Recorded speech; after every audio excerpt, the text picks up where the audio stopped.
안녕하세요 여러분. 세상 돌아보기입니다. 예, 오늘 어쩌다 보니까 새벽에 촬영을 하게 됐습니다. 오늘은 이제 24년 11월 21일이고 목요일입니다. 지금 예, 오전 0시 한 47분 정도 됐네요. 자, 어제 말씀드렸던 내용과 상관이 있는 거죠. 어제 저는 그 미사일 공격에 대해서 바이든이 허락을 했지만 실제 공격 가능성은 높지 않다 이렇게 봤는데 그걸 비웃기나 하는 듯이 당장 발사를 했죠. 그래도 또 모순되게도 결과적으로는 바이든이 지금 왜 이런 선택을 했는가에 대한 부분은 더 강하게 제가 여태까지 채널에서 이야기했던 내용을 확인해 주는 것 같아요. 자, 뭐 어쨌거나 지금 3차 세계대전 위기에 대한 위기죠. 예, 사실은.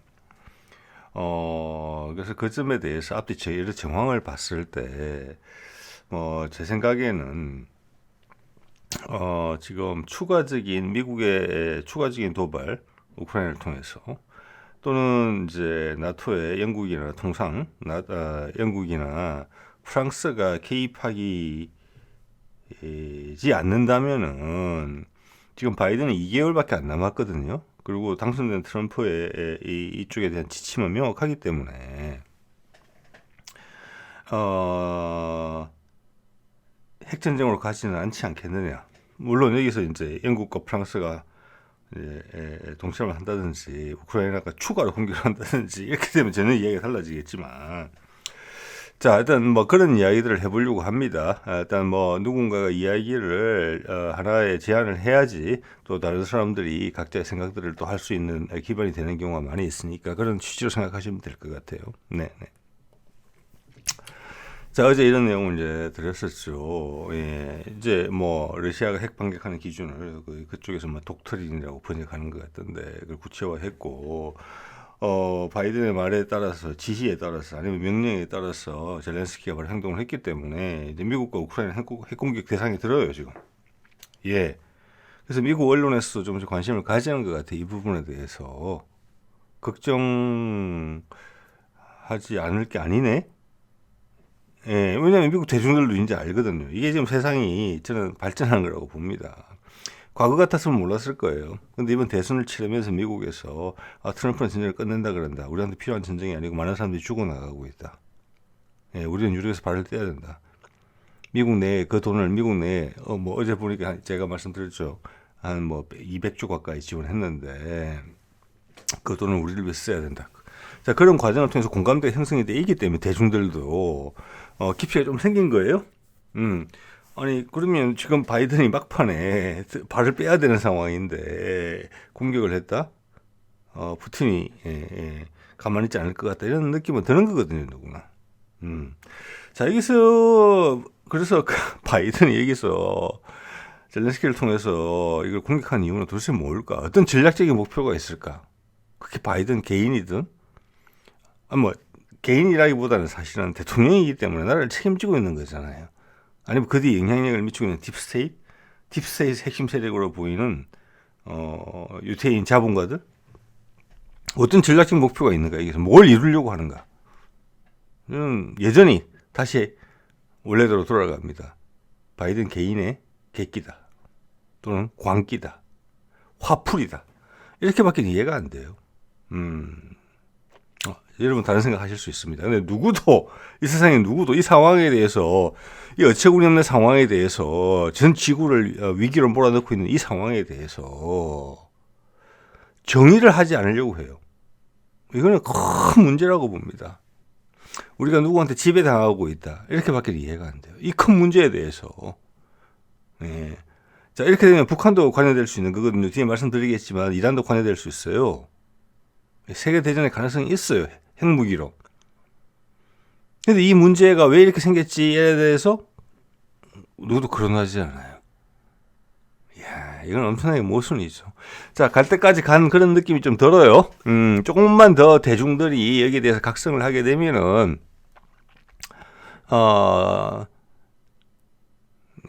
천천히 한쪽으로 기울게 되리라고 봅니다. 간당간당한 거죠, 지금. 네. 예. 자, 일단 사실관계 확인부터 할게요. ATACMS 6발이 발사됐어요. 그중에 5발이 격추됐다. 인명피해는 없다. 이게 러시아 쪽 보도예요. 자, 볼까요? 브리안스크 지역을 공격했다 그러는데 이 보면 우크라이나 위의 접경 지역입니다. 브리안스크.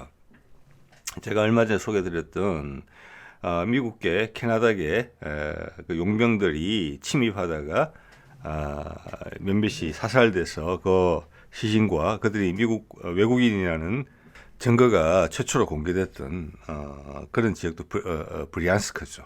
예, 브리안스크 바로 밑이 오른쪽 밑이 러시아 쪽이 쿠르스크입니다. 네, 자, 이 정도 위치 감을 잡으시면 될 것 같고 지금 ATACMS 같은 경우는 사거리가 300km 정도밖에 안 되기 때문에 우크라이나에서 모스크바 지역을 바로 타격할 수는 없어요. 예. 그리고 요번에도 목표를 물로 삼았는지는 모르겠지만 6발 중에 한 발은 빗 맞아서 추락한 것으로 되어 있는데 폭발을 한 거에 딱 맞아서 거기는 군사지역이라고 일단 표현이 되고 있어요. 화재가 발생했다고. 볼게요. 오전 32분에 3시 25분에 이것은 러시아 국방부 보도자료입니다. 를 인용한 겁니다. 예. ATACMS 6발 브리안스크로 발사가 됐다. 예. S-400 대공 미사일이죠. 그 판치르, 이거는 이제 중거리나 아니면 이제 근거리 방공 미사일 체계죠. 이 두 개가 대응을 해서 5발이 격추됐고 한 발은 맞긴 맞았으나 빗 맞아서 추락을 했다. 그래서 폭발했다. 화재가 발생했다. 피해는 없음. 자, 여기서 큰 피해가 발생했다 이러면 또는 민간인 지역을 공격했다 이러면은 저는 푸틴이 핵전쟁 감행했을 거라고 봅니다. 어제 경고를 했는데 그 다음날 바로 받아치기를 맞은 거기 때문에 그렇지만 일단 군사 지역을 공격한 것으로 보이거든요. 이 내용을 봤을 때. 그리고 피해가 전혀 없었다. 추가적인 공격은 아직 없었다. 그렇기 때문에 여지가 있었다고 보는 겁니다. 그러니까 이게 더더욱 바이든 입장에서는 이 왜 공격을 했지 그러면? 제가 어제도 말씀을 드렸지만 ATACMS는 그 극초음속 미사일이나 뭐 이런 게 아니라서 여태까지도 계속 요격이 되어 왔었거든요. 이것도 요격될 가능성이 높은 거예요. 그걸 모르겠습니까? 알죠. 왜 그랬지 그러면? 핵전쟁 위험이 있는데 그중에 만에 하나 이상한 데 가가지고 많은 민간인 피해가 발생했으면 어쩔 뻔했느냐 도대체. 엄청나게 큰 리스크 테이킹을 하는 거거든요. 뭘 위해서? 이유가 없어요. 바이든 본인이 경쟁자로 생각해왔던 푸틴한테 밀리고 자기는 쫓겨나는 셈이잖아요. 지금 이미 최악의 대통령이에요. 대선 나가겠다 그래가지고 대선 토론 한번 했다가 바로 쫓겨났잖아요.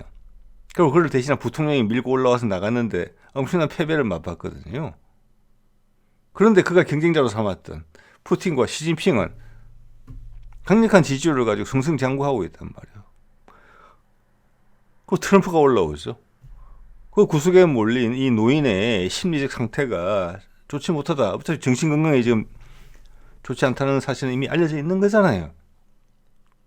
팩팩 끓인 거다. 이렇게밖에 이해가 안 돼요. 네. 제가 이 사안을 쭉 살펴보면 있었어. 그래서 지난번에 그 말씀도 드린 겁니다. 자, 직접적인 동의는 숄츠가 푸틴하고 통화를 해서 항복하는 모습을 보였다는 게 가장 큰 거라고 저는 생각합니다. 왜? 독일에 대해서 엄청나게 언짢아게 생각하고 있거든요. 바이든이 지난번 노드스트림 폭파할 때부터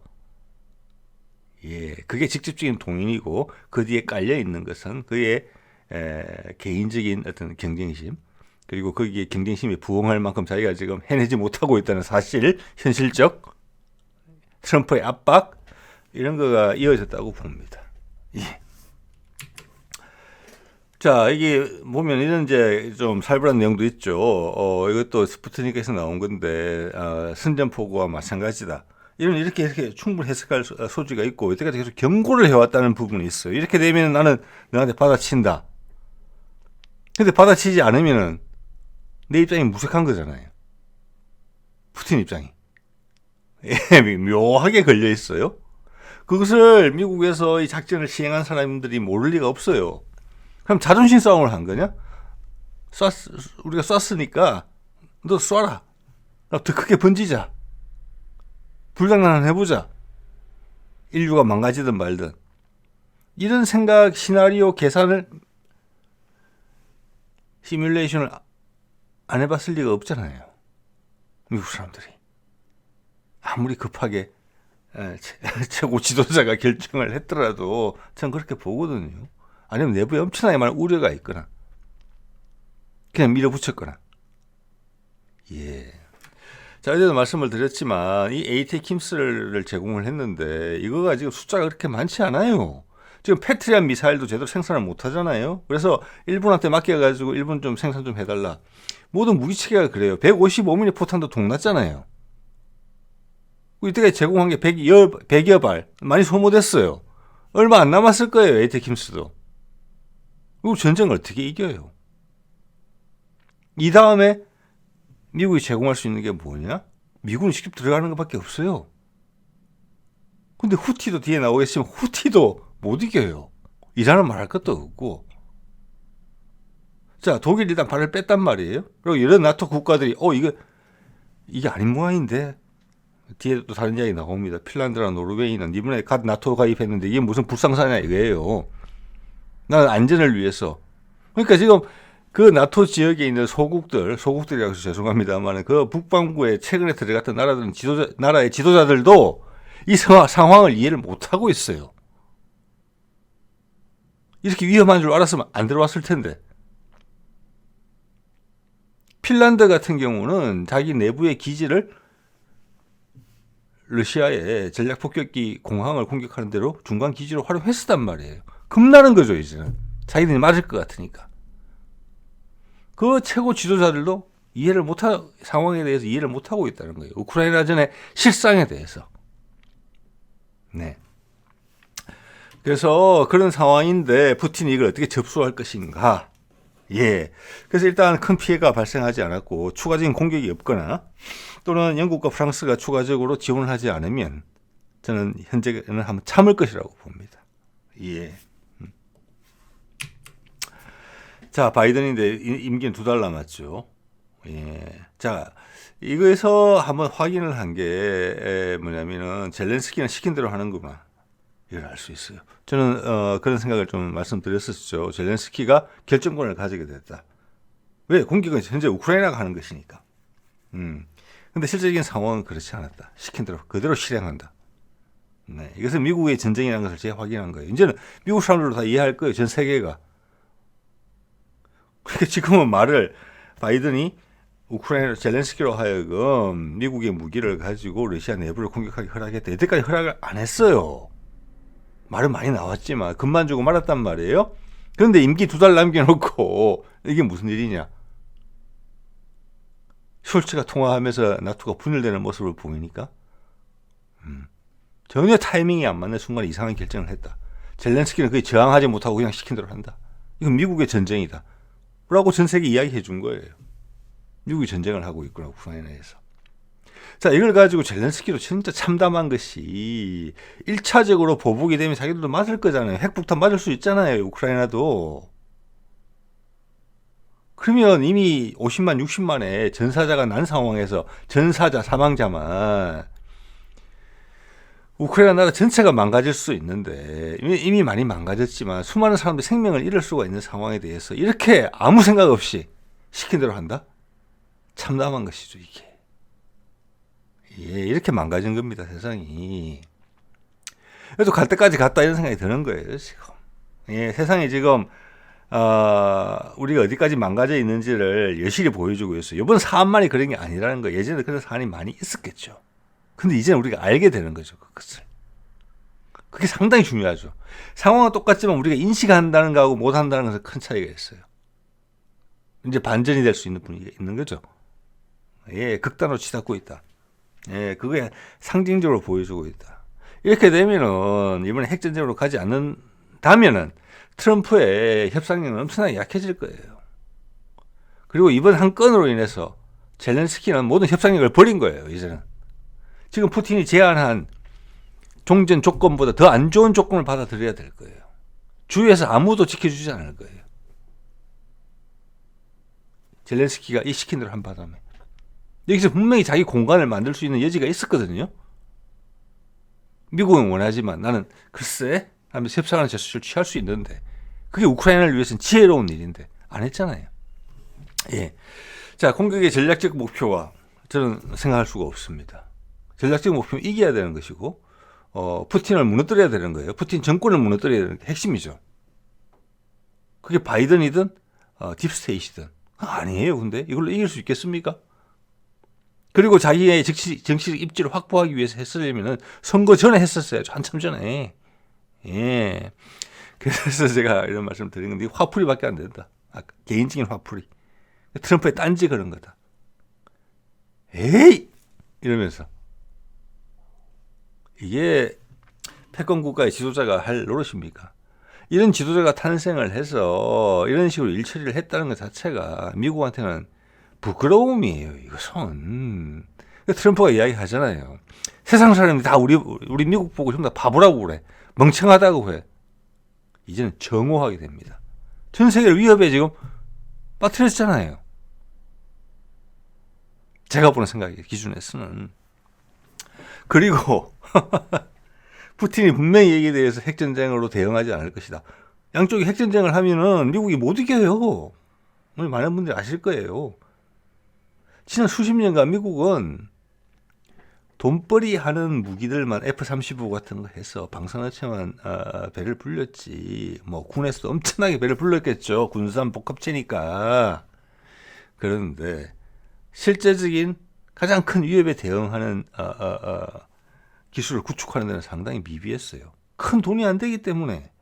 그래서 미국이 지난 수십 년간 대륙간 탄도탄 자체의 개발이나 그것에 대한 방어막에 대한 투자가 거의 없었어요.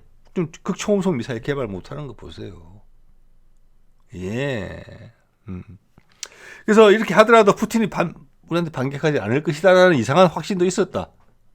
그러면 이 사람은 대통령이 아니고 애예요, 애.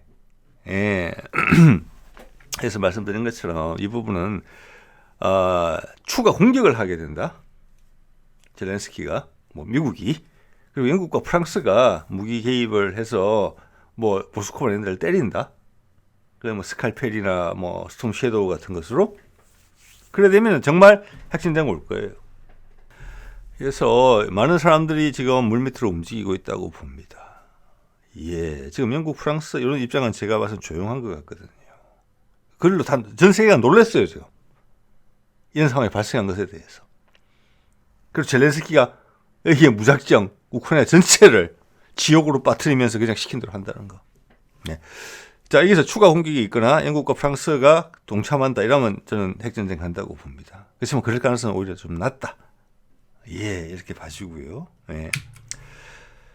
자, 이게 보면은 이 호주 뉴스, 이거 스카이 뉴스 오스트레일리아인데 이거 제가 인용을 예전에 많이 활용을 했습니다. 미국 선거판 이해하는데. 왜냐하면 트럼프를 강력하게 지지하고 있었거든요.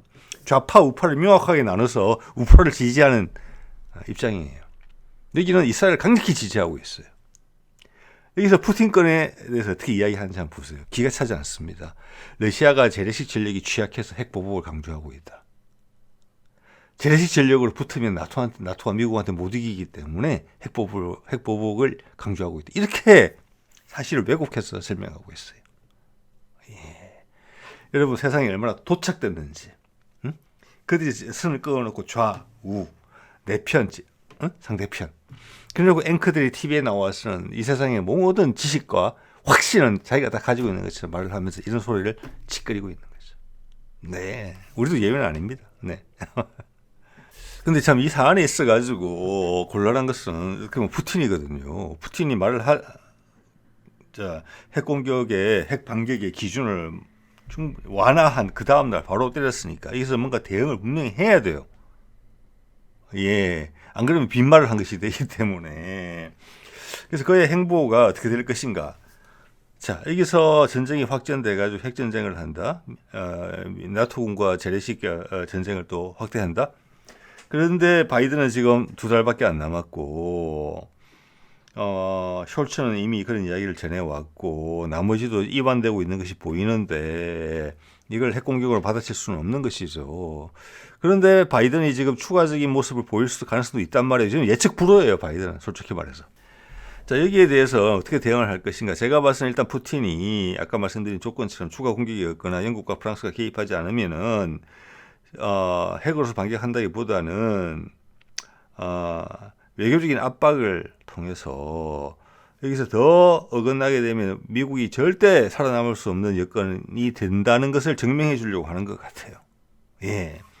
자, 여기서는 다른 이제 국가들의 동조들이 필요한 상황이거든요. 그래서 지금 이런 모습들이 나와요. 자, 일단 그 위기에 대해서 어떻게 느끼고 있는지 이걸 실감시켜 주는 내용이 있어요. 지금 나토에 가입한 국가죠. 어딥니까? 스웨덴이죠. 예. 스웨덴에서 어떤 상황이 나왔느냐 이런 이야기가 있어요. 지금 대통령은 아닙니다. 어떤 부처의 수장인데 안보 상황이 악화되고 있다. 위기와 전쟁에 대비해야 된다. 자, 여기서는 가입하자마자 이게 무슨 일입니까 도대체? 자, 그러니까 패권국이 아닌 미국과 러시아 뭐 이 정도 정도가 아닌 다른 국가에서는 전 세계 상황에 대한 이해도가 상당히 낮다.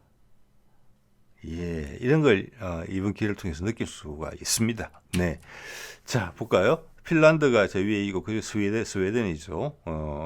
이게 지난번에도 말씀을 드렸지만 핀란드 제가 왜 동그라미를 찾느냐면은 이게 나토 국가들이에요. 파란색으로 된 부분이. 자, 벨라루스는 러시아가 핵 우산을 제공하고 있는 것이고 여기에 있어가지고 이 전쟁이 발발하게 된 이유가 우크라이나까지 지금 나토구로 가입시켜서 러시아를 포위하려고 했잖아요. 이미 소련이 붕괴됐을 때 끝났었어야 되는 거예요. 나토는 러시아가 나토를 적으로 삼겠다고 한 적이 없어요. 나토의 존재는 구 USSR 소련 체계에 대응하기 위해서 있었던 거예요. 소련이 붕괴됐잖아요. 자, 그런 건 미국 내부에서 논란이 있었고 그래서 우크라이나 계속 좁혀져 온 거죠. 동진하지 않겠다고 약속을 해놓고도 그 우크라이나 그 다음에 이쪽에 뭐 코카사스 지역까지 올려는 거잖아요. 거기다가 중국이 부상하니까 러시아를 푸틴을 무너뜨려서 친미 정부를 수립하게 되면은 중국까지 동시에 틀어막을 수 있겠다는 이런 욕심이 분명히 있었을 거예요. 중앙아시아로 뻗어나오는 걸 막아야 되니까. 자, 그래서 무리수를 둔 것이라고 보고 이제 패배를 인정해야 되는데도 불구하고 뭐 저는 딥스테이트이 크게 인정했다고 봅니다.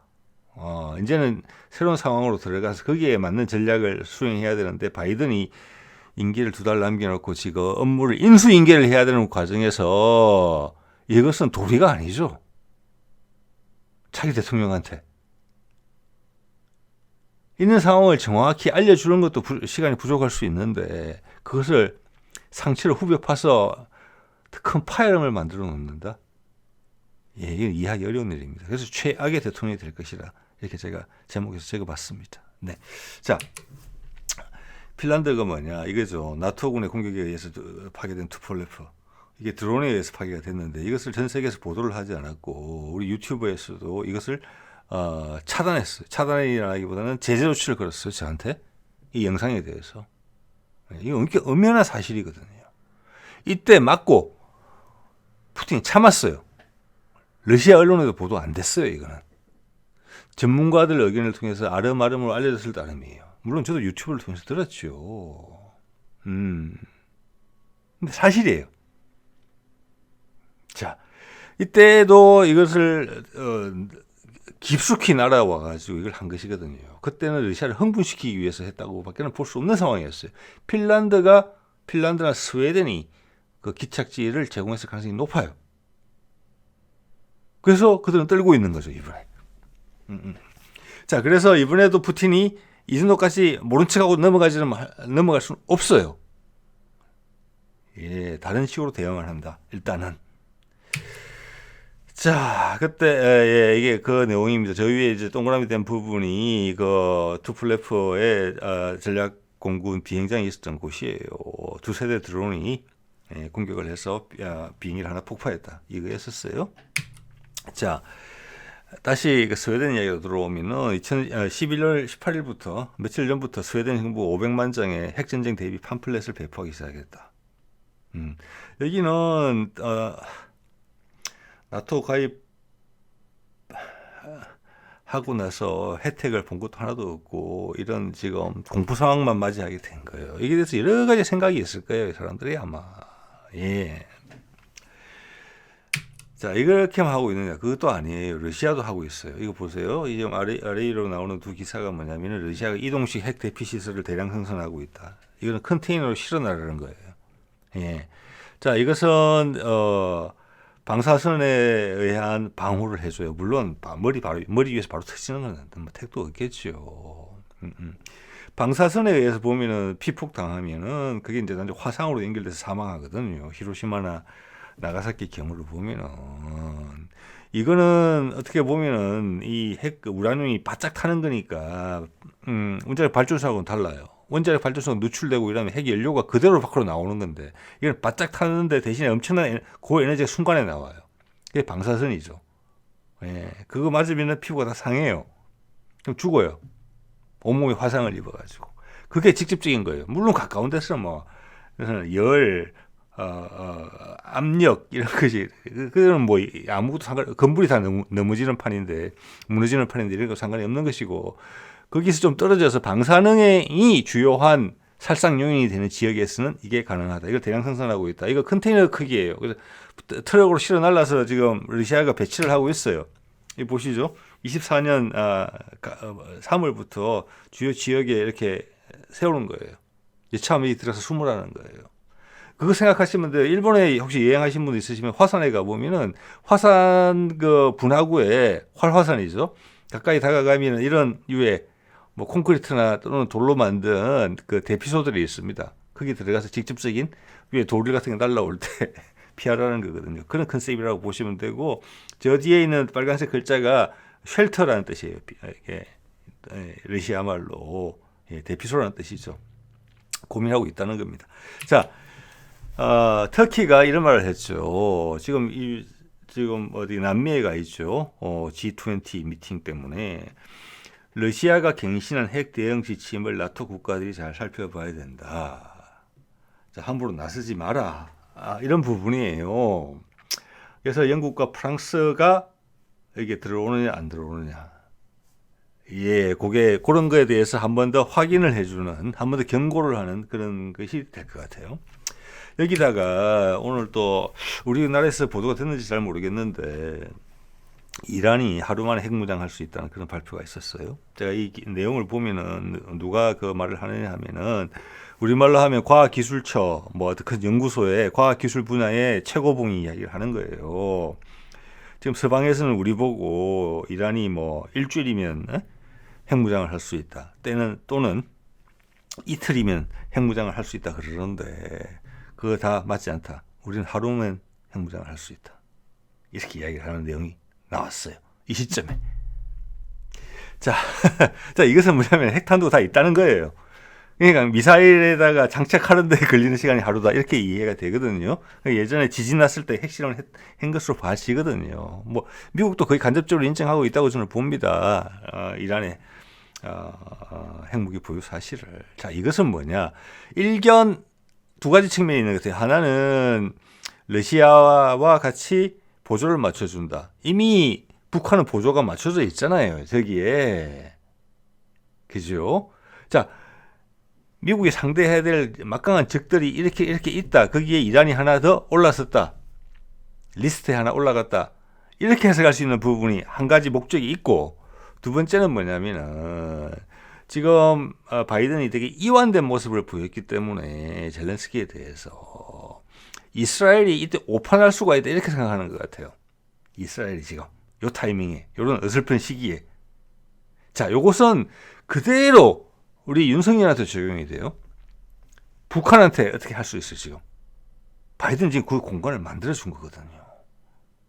예, 그래서 북한으로부터도 지금 강력한 신호가 나올 가능성이 있어요. 이란처럼. 그래서 양수겸장이에요. 러시아와 보조를 맞추는 부분이 있고 우리가 손을 잡을 수 있다는 부분에 대해서 또 하나는 네타냐후에 대한 경고지요. 예, 함부로 움직이지 마라. 우리가 늘 때릴 수 있다.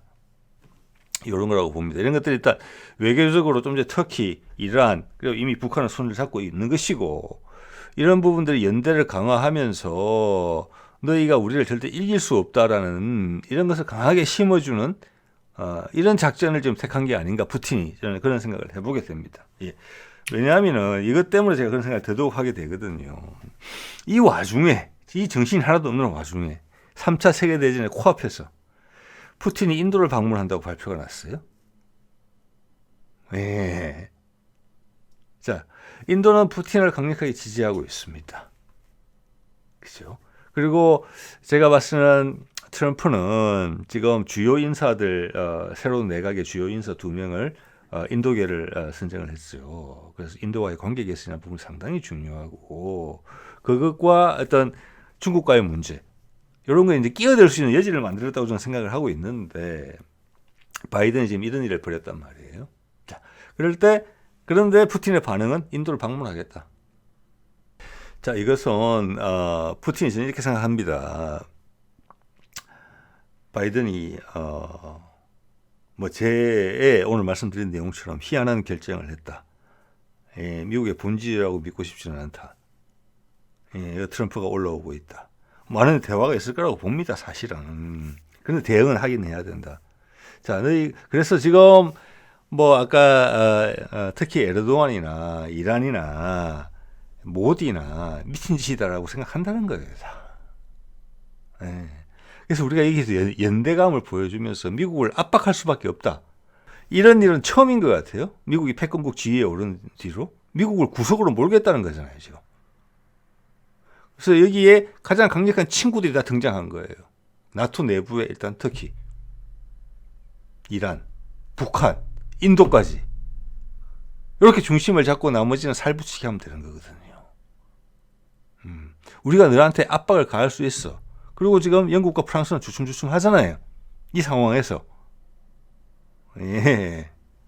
자, 그런 작전을 좀 쓰고 있다. 그래서 뒤로는 강력한 어떤 신호를 보냈다라고 생각을 합니다. 남한을 상대하는 것이 아니다. 너희들은 전 세계에서 포위될 수가 있다. 미국. 그 이야기를 했다고 봅니다.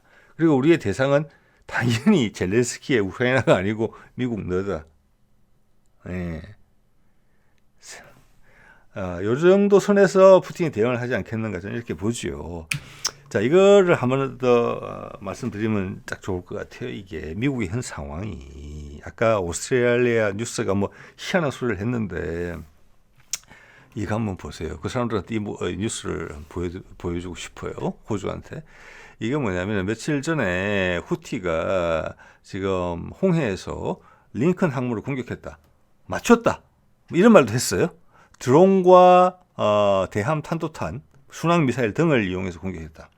근데 미국은 다 요격했고 우리는 괜찮다. 이런 발표가 났죠. 예.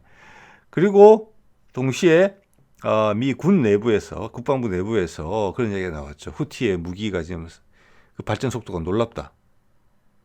두렵다. 이렇게 이야기했거든요. 그리고 이 오늘 보도가 이렇게 난 거예요.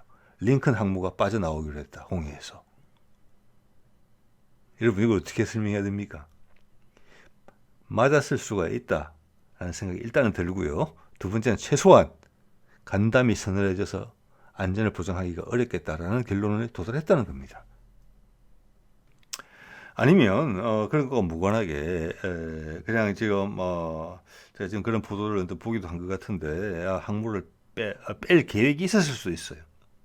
자, 어쨌거나 미국 내에서의 지금 전체적인 반응은 후티의 공격이 매섭다. 항공모함도 100% 안전하지 않다. 자, 이런 것은 뭐냐면은 뭐 지상군을 파견해서 후티를 박멸할 그런 여건이 안 되는 것은 당연한 것이고 심지어 그들이 강력하다고 느끼는 해군조차도 만만치 않다. 자, 그런 상황에서 이게 지금 미군 전반적인 핵 전력을 포함해서 전반적인 군사력이 지난 30년 동안 정체되어 있었거든요. 부패가 되면서 전쟁 준비를 열심히 해온 전쟁을 하고 있는 러시아, 중국, 예. 그래서 지금 많은 것들이 노출되고 있다고 봅니다. 전쟁을 할 수 있는 여건이 아니에요. 미국이. 그리고 전쟁을 시작한다 하더라도 대통령이 지금 내년 1월 20일이 취임일입니다. 트럼프에. 딱 2달 남았잖아요. 네. 자, 이런 종합적인 상황을 봤을 때 미국은 전혀 지금 세계 전쟁을 치를 수 있는 준비가 안 돼 있어요. 예. 그리고 전쟁을 계기로 나의 정치적 수명을 연장시키겠다.